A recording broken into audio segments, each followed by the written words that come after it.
Good morning, world. In a previous video, I talked about 5 things that every person with ADHD should know about themselves. And today I wanted to talk about 5 things that the people in your life should know about working with you in your ADHD. Because one of the first things is your best as well as your off times or your not so great times.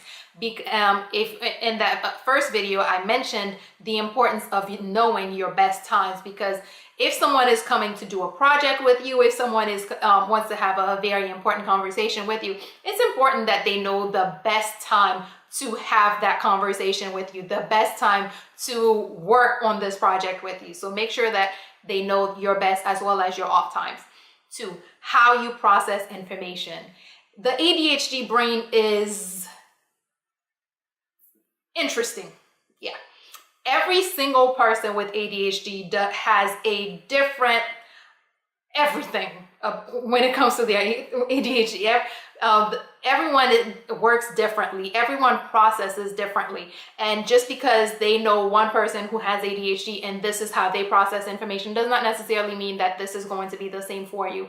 That's why it's important that when you know how you process information, make sure people understand that, so that as they share information with you in a way that works for you, and then they also understand what your process is. For instance, some people like to take notes. Some people need to take notes. Some people will have different ways that they will work to process and gather the information that is being shared. Make sure people understand that, because sometimes they may think that maybe you're not paying attention or that you don't care. That make sure that people understand how you process.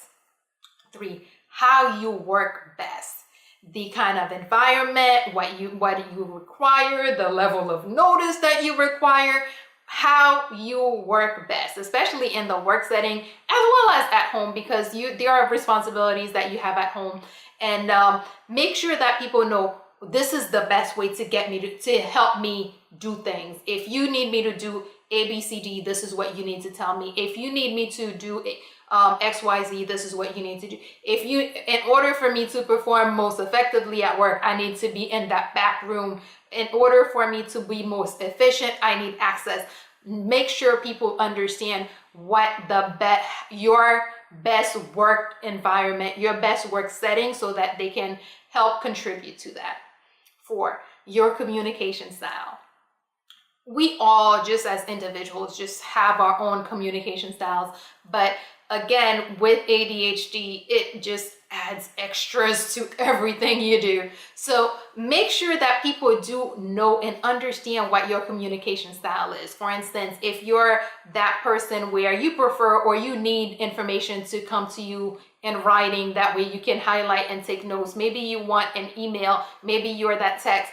I know now a lot of times people will just send 100 different text messages for one conversation, but that does not necessarily work for everyone. Make sure that people understand your best communication style, so that they can follow that. 5, your triggers as well as your warning signs.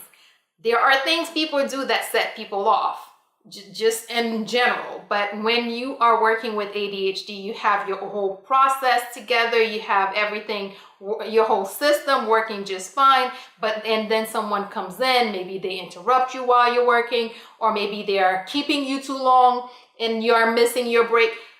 Make sure people understand what your triggers are, the things that kind of set you off, as well as your warning signs. For instance, if your spouse is having a conversation with you and the conversation is going longer than you can handle and you start drifting off, what kind of things would they know? What kind of things would they see that tell them, hey, you know what?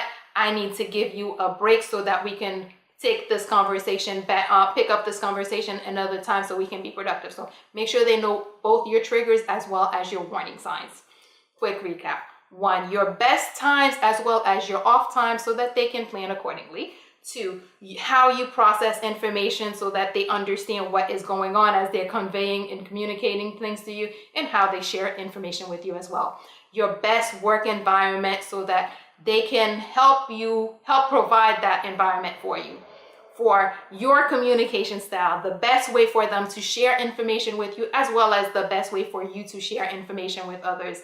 And finally, your triggers and warning signs, because they need to know how to not set you off, and of course, what will tell them that, hey, you're kind of spacing out and it's time for maybe a break.